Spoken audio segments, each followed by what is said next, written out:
Eugênio passou 20 anos atrás das grades, acusado de estupro.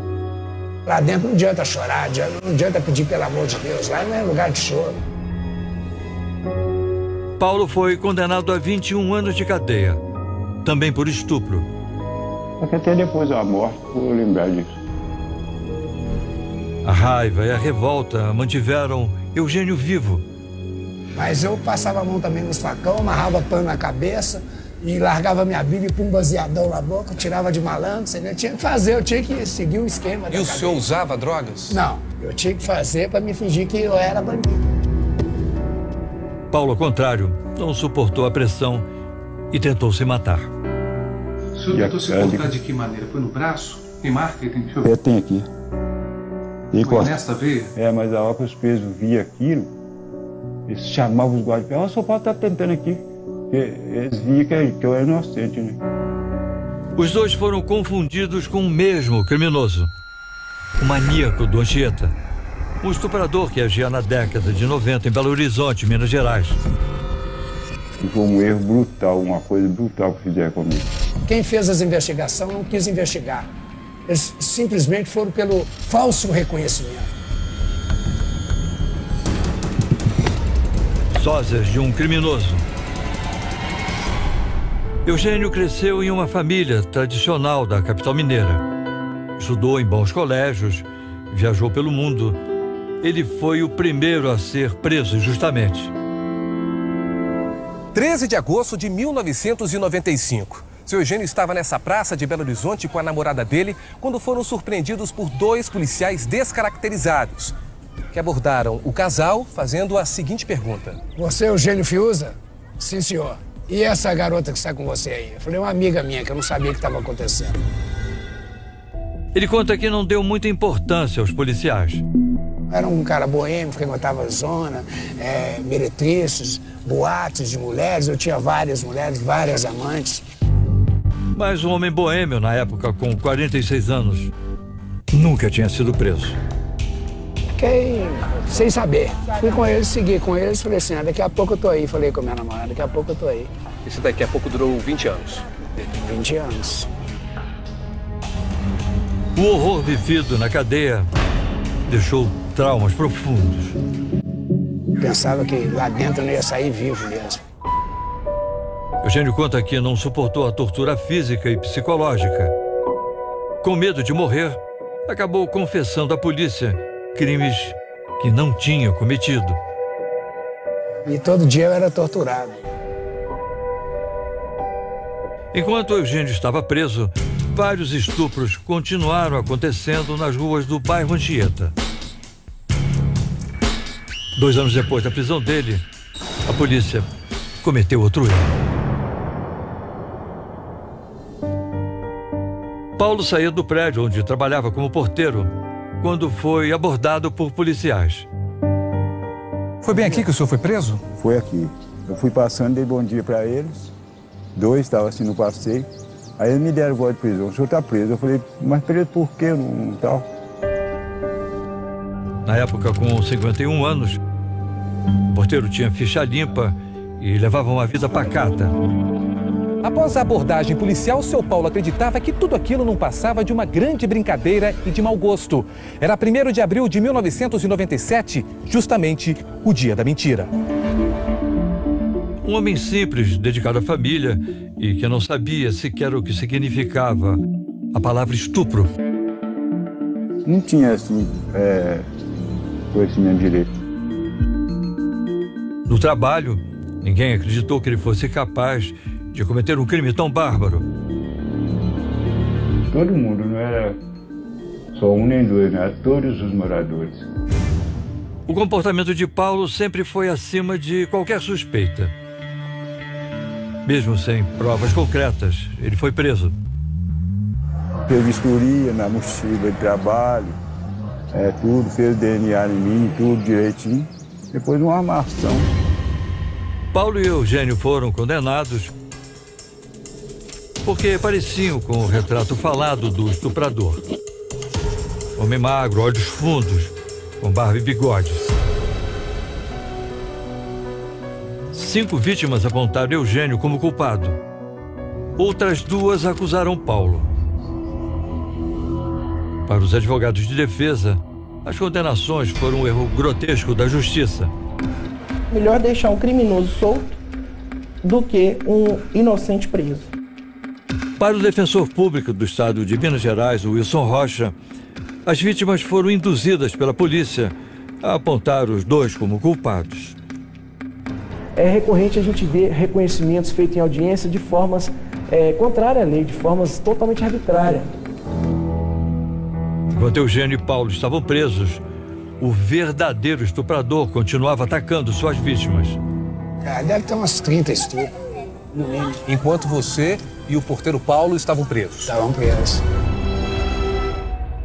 Só uma diferença existe em nós agora. Aqui tem pernoite, não tem mais aurora. Quanta claridade tem você lá fora. Paulo voltou a ver a claridade através da janela de casa. Mas depois de 15 anos de prisão, a vida dele não é mais a mesma. Quando foi preso, Paulo vivia aqui com a mulher e 2 filhas. A pior experiência foi disso, de eu estar lá dentro inocente e a família indo lá me visitar. A família que Paulo deixou do lado de fora da cadeia não existe mais. A mulher se separou e hoje ele mora com a filha mais nova. Se a vida do senhor não tivesse acontecido isso, o que o senhor acredita que estaria fazendo? Se nada acontece, eu estaria no prédio até hoje, porque a síndica lá, Dona Célia, gostava muito de mim. O senhor acha que estaria casado ainda? Estava, né? Porque isso aconteceu da esposa me deixar por causa disso. Natália é a filha mais nova de Paulo. Ela tinha 5 anos quando ele foi preso e se emociona sempre ao lembrar tudo que ele enfrentou e ainda enfrenta nos dias de hoje. Eu não gosto de ver o sofrimento dele, entendeu? Porque ele sofre. Eu que moro aqui junto com ele, eu sei o quanto que ele sofre. Paulo tem insônia, está quase cego, ficou com um problema na perna e ainda precisa de acompanhamento psicológico. Eu levaria ele para qualquer lugar. Se falar que tem um médico em qualquer lugar, eu acho que eu levaria ele para poder ajudar ele a enxergar melhor. Os tratamentos são caros e não podem ser realizados através do SUS, o Sistema Único de Saúde. E a família não tem como pagar as despesas. O seu Paulo vive de quê?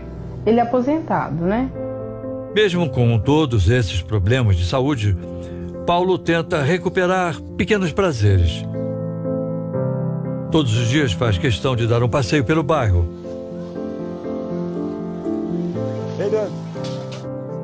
E de cumprimentar as pessoas de cabeça erguida. É isso, né, seu Paulo? Paulo costuma parar nesse bar, onde canta e brinda com refrigerante.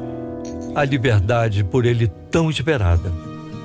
O pessoal, oi, seu Paulo, tá cantando, quem canta seu mal espanta. No fim do dia, ele sempre dá um jeito de visitar a irmã, que mora ao lado do bar. Ô, dona Ana Maria Teixeira da Silva. Naná é apelido, Maria é nome. Ô, Naná, tudo bem? Tudo bem. Naná também costumava visitar o irmão na cadeia. Chegava lá, ficava querendo chorar, mas segurando. Segurando, Ela não conhecer ele, né? Além da prisão, Paulo sofreu uma outra injustiça. Não pôde se despedir da mãe quando ela morreu, porque estava na cadeia. Eles não deixaram o senhor sair? Não, que eles tinham eu como culpado. Paulo não recupera mais o tempo que perdeu na prisão. O único alívio é que agora ninguém duvida mais da inocência dele. Aconteceu coisa ruim com ele. Sim, ele mereceu muita justiça.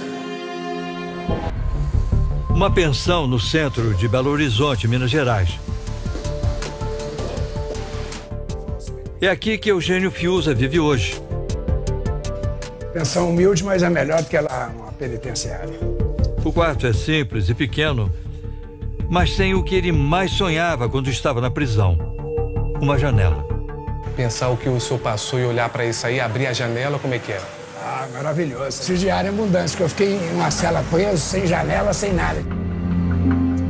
Eugênio evitava sair da cela com medo de ser morto. Os anos de cárcere, segundo ele, deixaram uma sequela irreversível, uma paralisia facial. Toda semana, uma vez por mês, morria um estuprador lá dentro. Ele mesmo se enforcava, os presos matavam. Durante os 20 anos na prisão, Eugênio perdeu a mãe e mais 2 irmãos. Morreu todo mundo, morreu mamãe, morreu seu irmão, morreu o Haroldo, morreu o Félia, morreu o Rogério, seu amigo, morreu todos os meus amigos, morreu todo mundo. Mas ele só ficou sabendo das mortes quando ganhou a liberdade. Não falaram nada porque eu também não iria no enterro dela algemado, sendo eu uma pessoa inocente. Se eu fosse lá, eu ia tentar fugir, eles iam me dar tiro, eu ia aprontar mesmo. Eugênio foi poupado das dores das perdas, mas não dos muitos perigos da cadeia. Ele enfrentou várias rebeliões. Eu acho que se eu tivesse ido lá para o Iraque, uma guerra daquela teria sido melhor do que eu ter entrado nesses 18 anos nas penitenciárias. Teve um momento em que ele quase desistiu. Cansado, Eugênio pensou em se matar. Eu ia suicidar. Preparei para cortar, tirei a gilete dentro da Bíblia. Escreveu até uma mensagem na parede da cela. Um trecho da Bíblia. Aquele que habita no esconderijo do Altíssimo, a sombra do Onipotente descansará. Direi do Senhor, Ele é o meu Deus, o meu refúgio, a minha fortaleza, e nele confiarei. 1000 cairão ao teu lado e 10.000 à tua direita, mas tu não serás atingido. Mas ao terminar de escrever, recuperou a vontade de viver. Algo disse para não cortar, eu guardei a gilete e daí 1 ano mais ou menos acharam o cara e já fui absolvido. Eugênio se agarrou à fé e no amor pela pintura para enfrentar os momentos mais difíceis. A indenização é a sua grande esperança. Eugênio pretende acionar o Estado com uma ação por danos morais e pedir uma pensão vitalícia. Como que aos 65 anos ele vai conseguir alguma atividade laboral que venha trazer para ele o seu sustento? Eugênio e Paulo não se conhecem. 4 anos depois que eles ganharam a liberdade, vão se encontrar pela primeira vez. Você não conhece? Não conheço não. Você parece muito com o Paulo. Com o Paulo sou eu mesmo. Ah, é você? Ah, Paulo, perfeito. Você é Eugênio, né? Eugênio. Eugênio. Perfeito. O que arrumar com a gente? Mas o que eles teriam a dizer um ao outro? Eles ficam tão surpresos com o encontro inesperado que começam a falar ao mesmo tempo. Eu tirei um crime de onda, minha pena era 40. Eu fui no fora pagando para sair de volta e até hoje nenhum. Minha pena era 40 anos. Era para mim estar preso até hoje. Você tem que ir em autoridades. Nem que você vá para Brasília. Pega essa bengala lá e dá uma bengalada naqueles vidros lá do Tribunal de Justiça e mostra para o mundo todo direitos humanos que você precisa recompor sua vida. Né? Senão você chega a 90 anos, vou enterrar você, fazer uma escultura sua. Isso não, eu quero em vida. Segundo o secretário de Direitos Humanos, as investigações do Brasil não levam em conta um princípio básico em relação a pessoas suspeitas. Ela é inocente, até que se prove o contrário. Então você não pode acusar uma pessoa a qualquer custo, a qualquer preço. O dinheiro que eles esperam receber não vai apagar o triste passado que viveram, mas pelo menos vai trazer um pouco de alívio nessa história que até agora só teve sofrimento. 2 brasileiros patriotas que venceram a guerra.